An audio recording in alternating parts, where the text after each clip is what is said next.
Alors nous allons nous présenter, chacun à notre tour. Moi personnellement je m'appelle Romain Lagarde, je suis médiateur santé-père dans un service d'accompagnement médico-social qui dépend de l'hôpital de Jonzac, en Charente-Maritime. Voilà, je suis médiateur santé-père depuis 4 ans.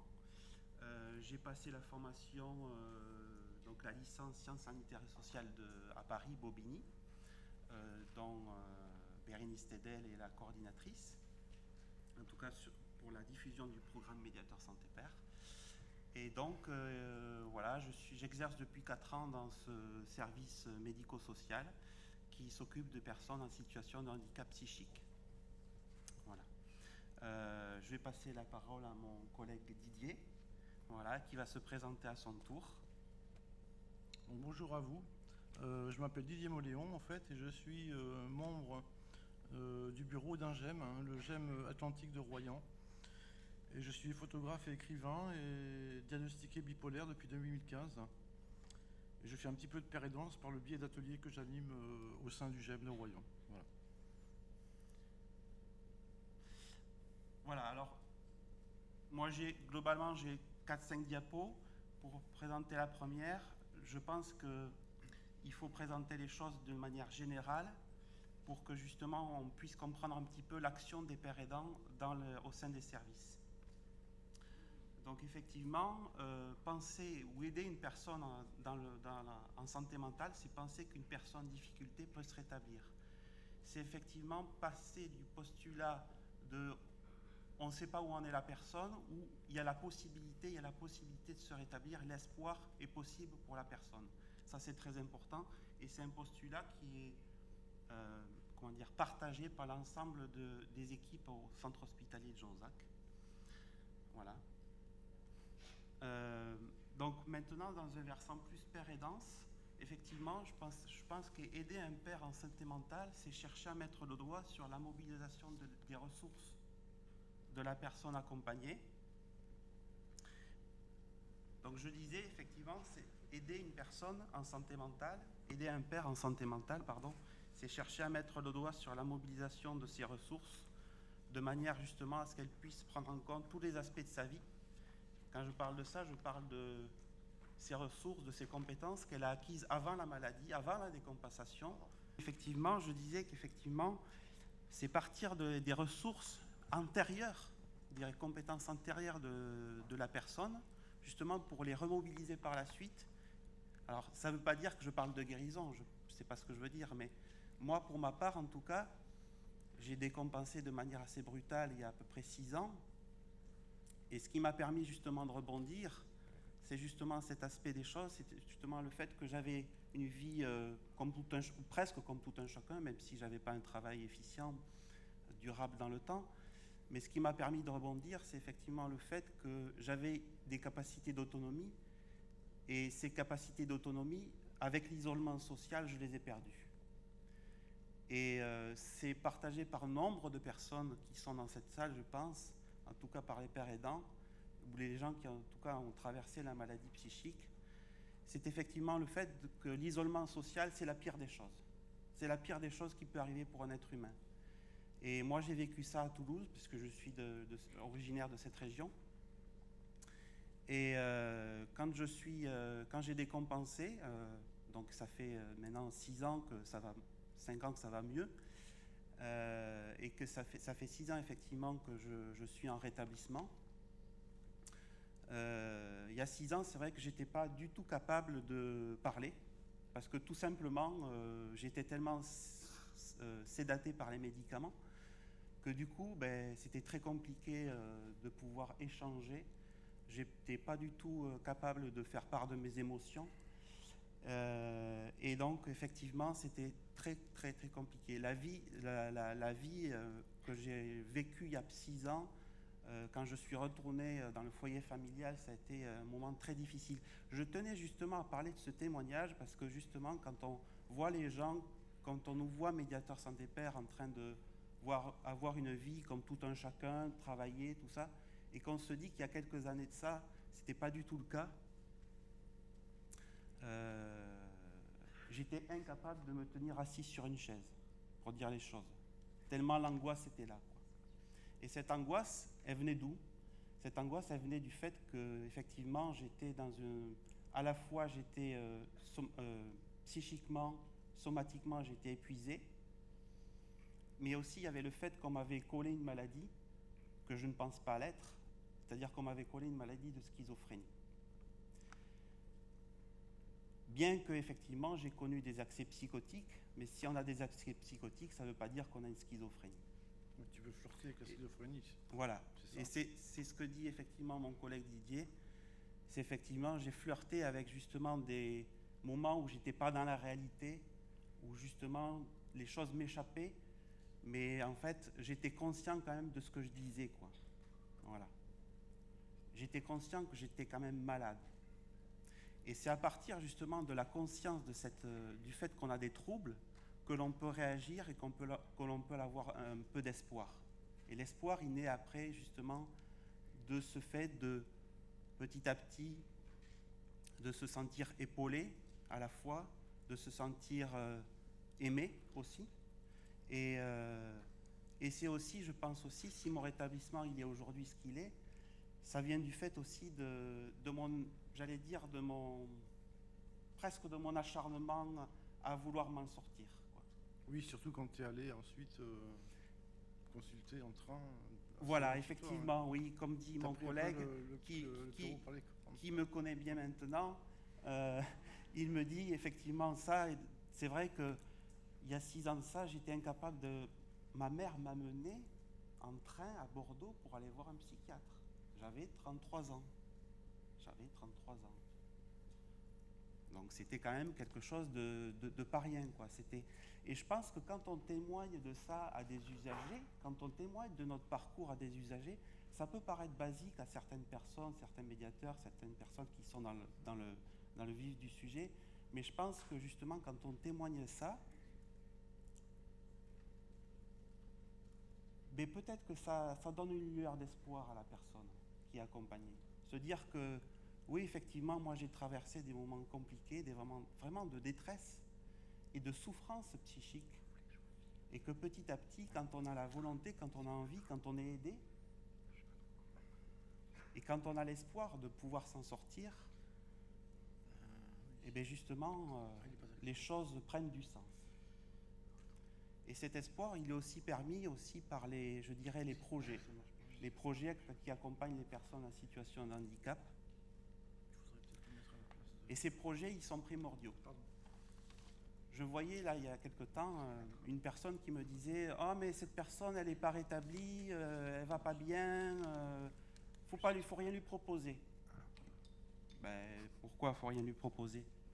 Je ne suis pas d'accord. Pourquoi il ne faut rien lui proposer? Moi, je pense qu'effectivement, les projets, même si on n'est pas rétabli, même si on n'est pas stabilisé, il faut avoir des projets, même si on est malade. Même si on a des troubles qui sont sévères, ça donne une perspective. Là, hier, j'étais par exemple à Rochefort avec un collègue psychologue.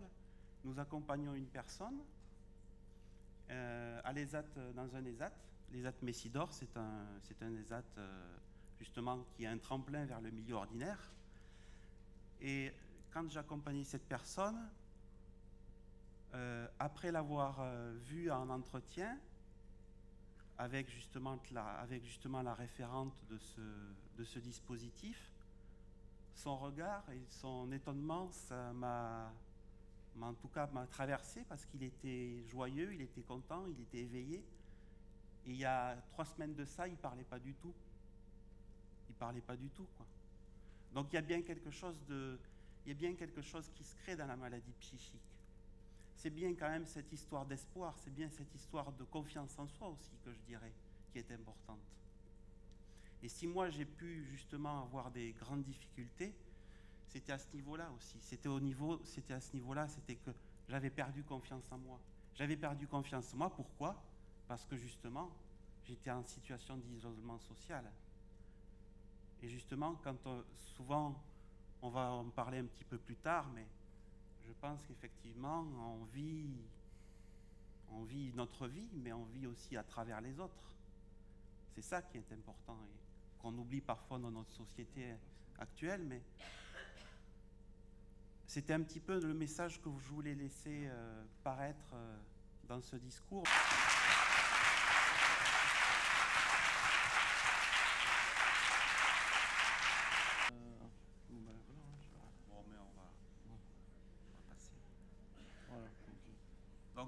mon collègue Didier, qui fait partie intégrante d'un GEM et qui va vous parler de l'expérience de la père aidance, mais s'il n'en est pas tout à fait persuadé qu'il est un père aidant.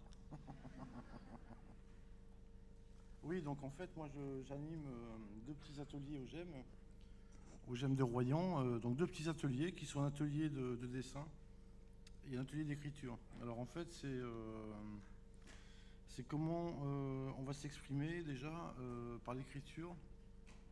C'est un petit peu aussi pour se donner un temps pour se retrouver soi-même, parce que c'est pas évident d'écrire pour tout le monde. Et en fait, surtout, c'est arriver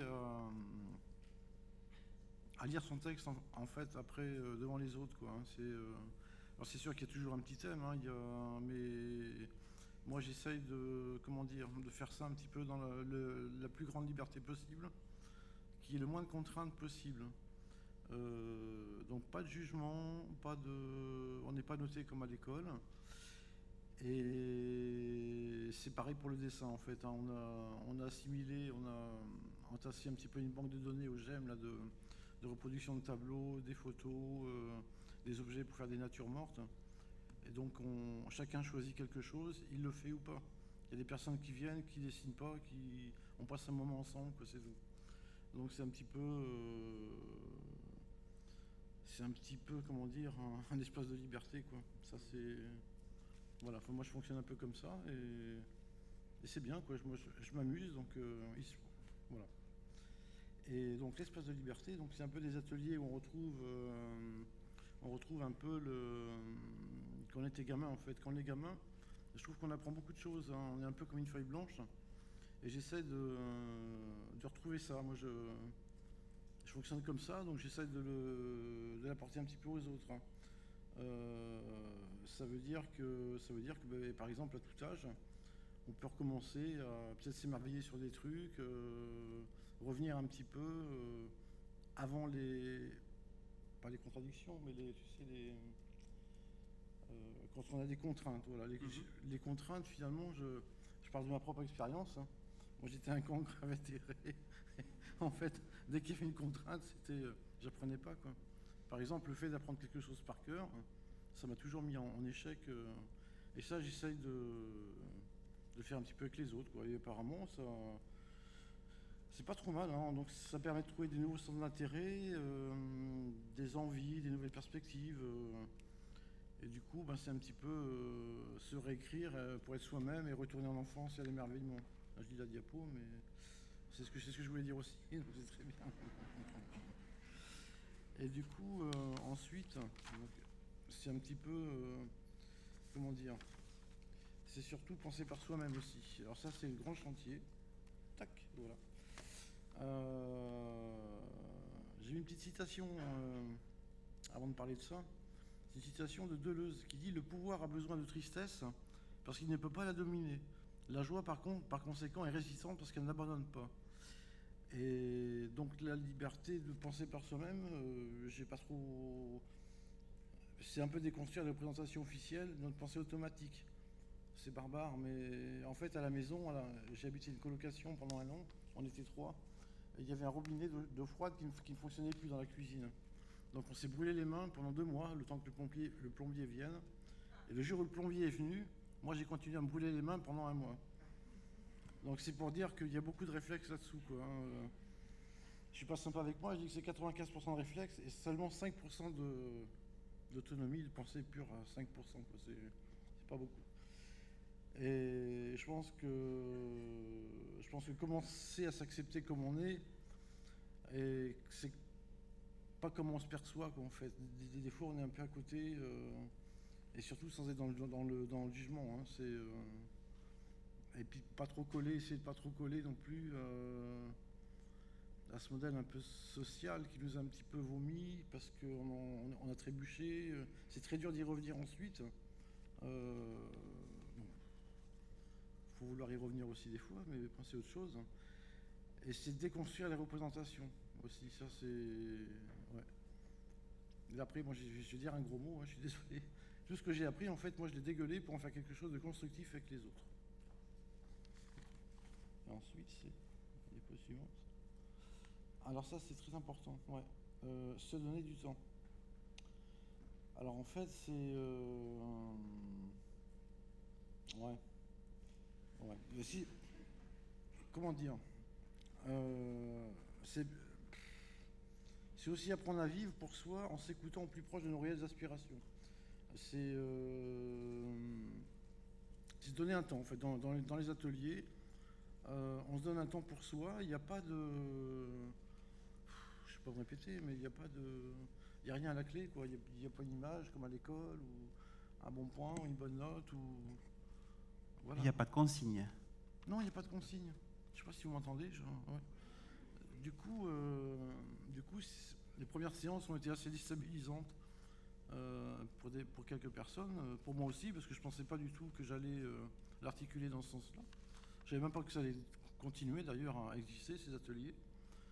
Très bien, je suis super content, mais je ne m'attendais pas trop. Et du coup, Romain, toi tu disais que la reconstruction passait aussi par des choses qu'on avait appris déjà avant, par des acquis. Ça, je suis d'accord avec toi. Hein. Je ne peux pas creuser, mais ça, ok. Et moi, c'est pas là-dessus que je travaille, c'est plus sur le... Enfin, que je travaille, que je m'amuse, on va dire. C'est plus sur les choses innées, en fait. Hein. C'est des choses qu'on a un petit peu au fond de soi, qui... Peut-être que la vie ne nous a pas donné le temps de les cultiver. Ça peut être beaucoup de choses, quoi. Et le GEM, c'est l'occasion, justement, de voilà. faire part de, justement, de ces idées personnelles. Et ça ouvre des perspectives, quoi. C'est vrai que quand on est bien, quand on a trébuché, on n'est pas bien, mais ensuite, déjà, bon, c'est bien avant le GEM, hein, il y a des mains tendues en psychiatrie, il y a tout un travail qui est fait. Et voilà, le GEM, c'est un petit peu le petit truc après, quoi, en fait. Hein, parce que vraiment, quand on n'est pas bien, on peut pas. Tu peux pas arriver dans un GEM comme ça. Oui, oui. Voilà. Donc c'est surtout essentiellement des personnes un peu comme nous, quoi, qui sont stabilisées. Qui sont stabilisées, quoi, en fait. Hein. Sinon, ce serait pas. Comme le GEM, en fait, il n'est pas du tout médicalisé. Les animatrices n'ont pas les dossiers médicaux. Enfin, il y a. Voilà, quoi, c'est... Donc voilà, c'est se reconstruire grâce au temps que l'on se donne, surtout. Il y avait le diapo. Tac. Alors, je suis paumé là. Ah, le voilà.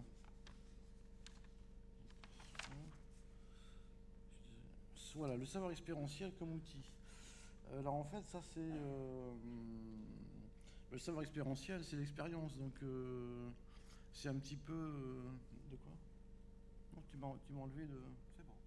Non, c'était ça, j'étais là. Je l'ai remise. Voilà. C'est ça. Merci. Donc en fait, oui, savoir ce qu'on peut et ce qu'on ne peut... Savoir ce que l'on peut faire et ce qu'on ne peut pas faire.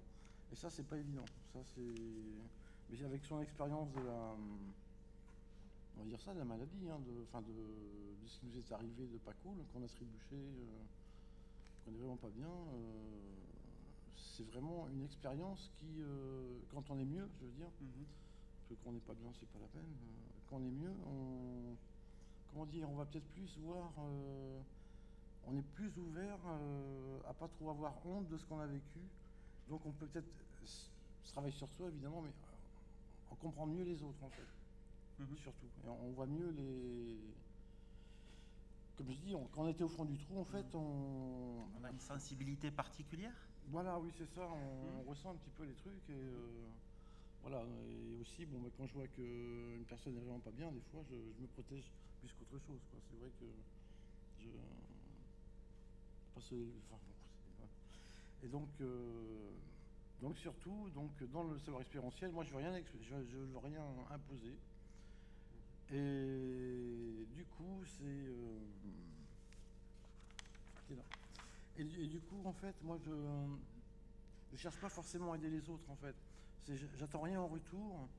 Je me contente d'être moi-même. Et comme j'ai toujours eu envie à part quand j'étais pas très bien, j'étais vraiment très seul. Hein. Un peu comme toi à Toulouse, tu vois, comme ça. Et du coup, je me rends compte que pour avancer, perso, mais le monde fonctionne comme ça aussi, j'ai besoin des autres. On a tous besoin des uns des autres, en fait. Sinon, c'est le clash, quoi, je pense. Et donc, voilà, je vais à la dernière diapo qui s'appelle « S'aider soi-même, c'est aider les autres ». Tac. C'est ça, yes, ça marche. Donc voilà, alors s'aider soi-même, moi je pense que des fois, bah, c'est pour pas être un poids pour les autres en fait. Hein, basiquement, bon après je trouve que c'est bien. Et un petit peu, bah, des personnes comme toi, Romain, bah, tu donnes aussi un peu d'exemple, tu vois, comme t'es passé par là, tu t'es réincarné socialement, réinséré. Tu vois, je ne sais pas si je donne l'exemple, mais si, en tout cas, j'essaye de donner ouais. peut-être des pistes de réflexion, en tout cas pour Ouais. les personnes qu'on Ouais. accompagne dans le service, quoi. Ça peut être un exemple aussi. Ouais. Donc ça peut être effectivement une source d'idées justement pour les projets des personnes qui sont accompagnées et en soutien. Et c'est pas évident parce que en fait, quand vraiment on n'est pas bien et quand tu arrives en psychiatrie, tu es dans une voie de garage. Hein, franchement, on en avait parlé un petit peu, tu sais. Vraiment, on se demande ce qui se passe, quoi. Alors effectivement, moi personnellement, si je peux échanger aussi avec Didier, c'est qu'effectivement, moi j'ai voulu être hospitalisé il y a 6 ans de ça parce que justement je pensais que j'allais faire une bêtise dans le cercle de ma famille, quoi. Notamment avoir des comportements hétéro-agressifs. Donc j'ai voulu justement être hospitalisé. Ça a duré 3 jours. Ça a duré 3 jours parce que quand je suis arrivé en hôpital psychiatrique, bon déjà, les personnes qui y sont pas très bien, quoi. Moi, j'étais pas bien, mais ça me donnait j'étais encore moins bien, quoi. Donc, du coup, en fait, ce qui est, comment dire, ce qui est compliqué, c'est qu'effectivement, on vous dit ah mais non, vous voulez pas rester, vous n'êtes pas bien, il faut rester. Ouais. Et puis on va vous rajouter un peu de médicaments, on va vous rajouter un peu de tertian. Parce que quand même, vous êtes anxieux, vous êtes angoissé, là, on va vous en rajouter. Plus on m'a rajouté, plus ça allait mal. Hein. Donc c'était pas du tout la thérapeutique, en tout cas, qu'il fallait s'engager dans cette voie, quoi. En tout cas pour moi, quoi. Pour ta part, Didier, comment ça s'est passé un petit peu différemment, peut-être? Oui, mais très mal. Moi, je me suis évadé, en fait.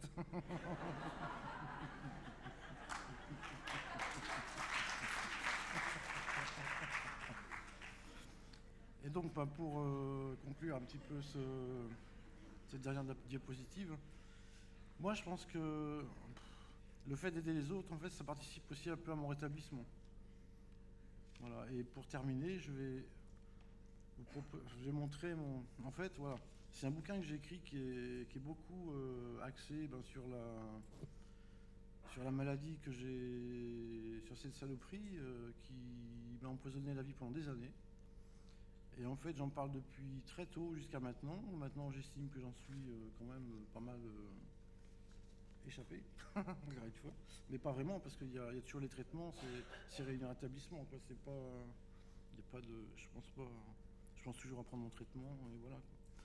Donc j'avais commencé un petit peu, 30 secondes juste. En fait, j'ai rédigé ce bouquin, en fait, c'est suite à la lecture d'un roman de Tim Gaynor qui s'appelle Plus fort que la haine.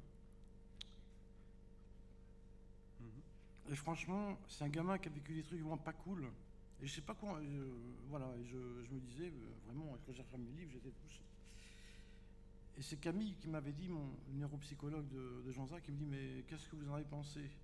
Et je savais pas trop quoi. Et une semaine après, j'ai eu l'idée, je dis, bah oui, je viens dire un témoignage. Moi, j'ai pas une mauvaise enfance comme il a eu. Pas comme ça, pas avec des coups. Et je me suis dit, moi, je vais faire quelque chose donc sur ma pathologie. Et l'idée est venue comme ça. Donc j'en ai fait quelque chose un peu comme une bouée de sauvetage ou un radeau de fortune. Voilà. Voilà, donc il est aux éditions Atramonta. Merci.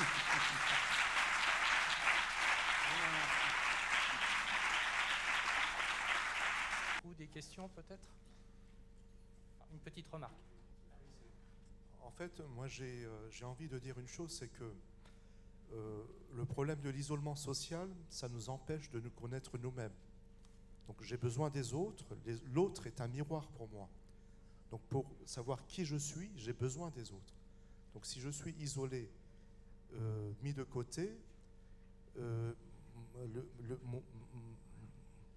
mon potentiel d'humain, je ne peux pas le réaliser pleinement. Il y a une part d'humanité que je ne pourrais pas réaliser. Donc le lien social, c'est primordial, c'est sacré pour se rétablir, mais pour tout le monde de toute façon. Pour tout le monde. Donc vive le lien social. Et merci beaucoup à vous deux.